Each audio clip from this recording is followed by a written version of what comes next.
Warning, this is an opinion video, so please keep that in mind when you're about to put a comment. My God, my floor is creaky. In this video, I'm going to be talking about my Revstar, which I have right here. This is the Hot Merlot version. I've had it for about a year, so I figured I'm pretty good at being able to describe what I hate about it, what I love about it, and I'm also going to compare it to my Fender Stratocaster, both which cost similar price, but not at all, I think, in the same category. I'm going to be telling you why I love this despite some of its flaws and why I think you should get one. Hi, I'm the Voodoo, so let's get started. We have here two P90 pickups, which I absolutely love. We have here a fixed bridge with this little tail bar piece here that I think absolutely looks stunning. Very nice pick guard. We have a 5-way switch, 2 chrome knobs, and this one has a pull feature, which is not a coil split, and I'll tell about that later. We have very nice inlays here and 22 stainless steel frets. It is a 3 on either side configuration, along with a nice, beautiful Yamaha logo. And the neck on the back, I feel, is pretty matte. It's not at all glossy, so your hands pretty much just slide up and down the neck. The body, as you can see, is pretty glossy, it's pretty smooth, and I've taken very good care of this thing.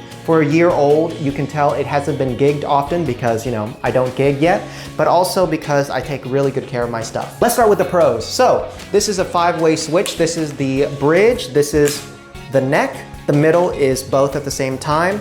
When you put it near the second position, you have this pickup advancing with this lagging behind. It's sort of what Yamaha did is that they turned both of these on for the second position, but they have this one slightly delayed behind this one, giving it a very wacky sound. In the fourth position here, so not quite here, but just one down, you have this in advance with this lagging behind. So both of these are on, but this is delayed behind this one, favoring the neck. So basically, long story short, this favors the neck with some bridge, and this favors the bridge with some neck. This switch right here, when you pull up, gives it a little bit more low end, a little bit more bass, a little bit more mids, which is a very nice sound. It almost makes it sound like a Les Paul when I have this activated. When it's put down like this, it sounds like a regular guitar. Ultimately, I should have compared this to a Les Paul or an SG, but I have a Fender Stratocaster, so let's talk about the pros. First off, stainless steel frets. If you play gently or you just play regularly on and off, these are gonna last you a lifetime. These have been very high quality. And in the year that I've played this every single day, I have yet to see any wear and tear on this. The neck came perfectly set up from the factory. I didn't have to file anything down. I didn't have to pay for a setup. I do my own setups, but even when I went to set this up, it was painless. The tuning heads are very high quality. They don't feel weak at all. You know how some cheap tuners make it feel as if you have to turn it like 2 or 3 times to get even a cent up there? Well, this is very responsive and very nice. Some people don't like the tailpiece, but I love the tailpiece. It gives this a very classical looking feel. It makes it feel very classy, very cool. And the P90 pickups, what I've noticed is this is a lot thicker sounding than this pickup. Not a bad or good thing, but ultimately if I want to get a nice rhythm with some chunky bass or mids, I go for this pickup. And if I want obviously a nice solo or something very trebly, I go for this. I also have very good fret access with this little cutout here. It feels very much like an SG, much better than a Les Paul, I have to tell you. I can reach this with no problem. On the back, it is very easy to get to the stuff. It is just behind here. You unscrew this. You get right to the bits and pieces. There's nothing underneath this. You could take this off, but it would reveal very ugly screw holes where they drilled it right here. Now for the cons. For those who are shredders, you'll be happy to know this is like a 12-inch radius neck. Don't quote me on that. However, you might want a 20-inch radius neck if you want it for shredding. However, I have no problem doing as many solos as I want on this. Sorry, that's not the con. The con is that even with this very good cutout, I have problems reaching these frets right here, these notes right here. When I'm wearing it, even like this, I can't really get my hand here comfortably. So just keep that in mind if you are someone who likes playing there. Other than that, I've had no problem playing anything on this guitar. I've written metal, I've written country, I've written folk, everything on this, and it works just fine. I hope you can see that I have a very low action on here. It is very low. This thing is amazing to set up. The neck is very high quality. Another con is that with this knob right here, it is very, very low friction. Look, I can just do it with my pinky, no problem.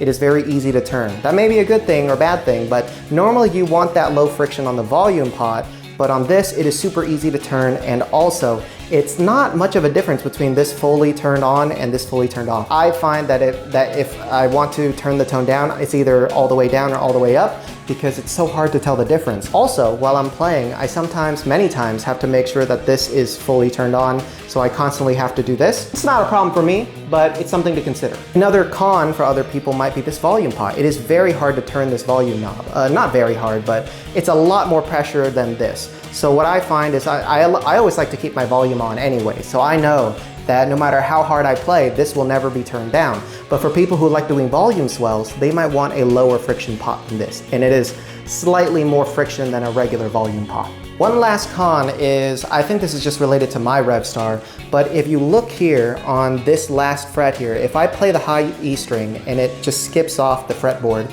it gets caught on that fret. So it's actually off the fretboard right now, and I manually have to do this. Now, this only happens for me with thinner strings. These are 10 gauge, so if you use 9 and 8 and you have my guitar, it might do that. I don't know if it's just my guitar that's the problem.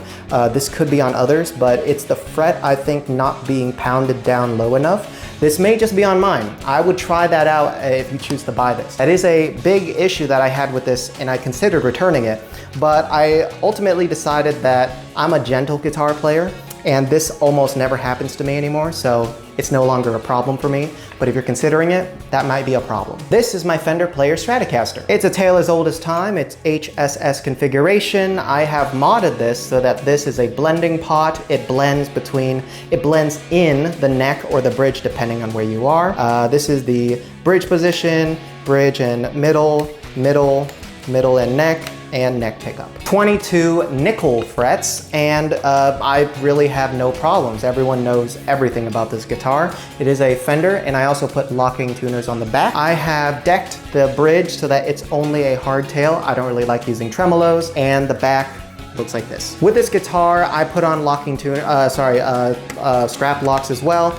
And fret access, I have no problems reaching this. However, with the notes on this end, it is even harder to get here, everyone knows. With this huge brick on the back of the heel, you'll have to live with it. Strat players, we all do. But yeah, this is famous, and I don't think I need to say anything else about this. Oh, and of course, I have to say that this is a maple fretboard, and the other one I think is rosewood or something. It's not maple on the other neck, that's for sure. And also, the friction on all three of these are the same. These are pretty much normal pots, and so yeah. Now, ultimately, when I learned about the Revstar, I was very happy for a replacement for my Stratocaster. I love my Strat, but there are just many problems that I have with that guitar for the price that it costs. For one, you don't get stainless steel frets with the Player Stratocaster, which means that in the near future, if you play a lot, you will have to pay for a fret level. Another thing that drew me to the Revstar versus the Player Stratocaster is that neck heel.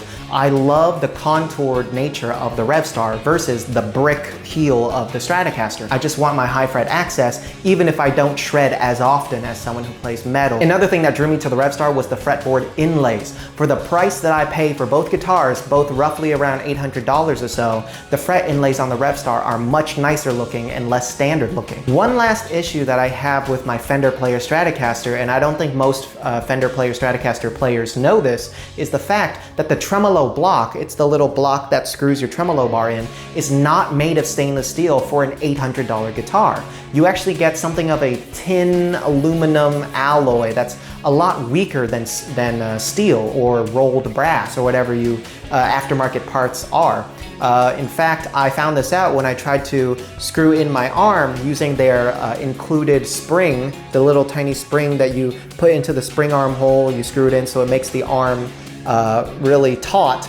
I found that it stripped almost immediately. And this may be my problem, you may not have that same issue, but I was really angry and surprised to find out from forums online that made in Mexico Strats are often made, their tremolo blocks made with a tin nickel alloy rather than steel for $800 something. Now they may not be a fair comparison since my Revstar doesn't have a tremolo, but ultimately for $800, I would love a little bit more care and quality, and Revstar gives me that. Neither one of the guitars came with locking tuners. I bought the locking tuners for my Fender Stratocaster, and for my Revstar, since I don't have a tremolo on it, I don't have locking tuners. So after about a year, I love my Revstar much more than my Fender Player Stratocaster, simply because it feels much more high quality for the same amount of money. I love the contoured neck heel, I love the stainless steel frets, and I love the P90 pickups. For $800 and something, stainless steel frets is amazing. You know, it's gonna last you years and years and years, possibly decades,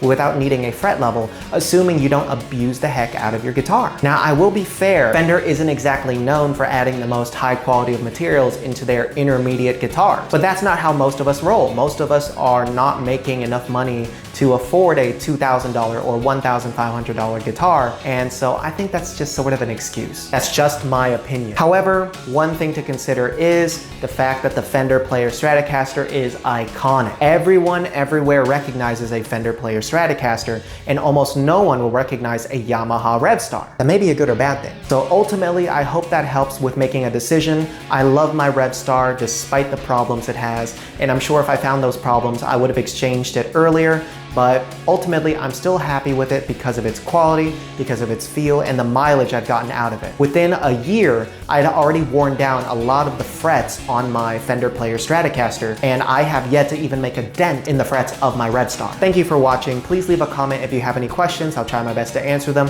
And as always, this is a biased video, I think. I much prefer Yamaha to Fender. We all have our opinions. So if you have something to weigh in, perhaps something I don't know about the Fender Player Stratocaster, I'm happy to know it. So I hope you have a good day and keep practicing.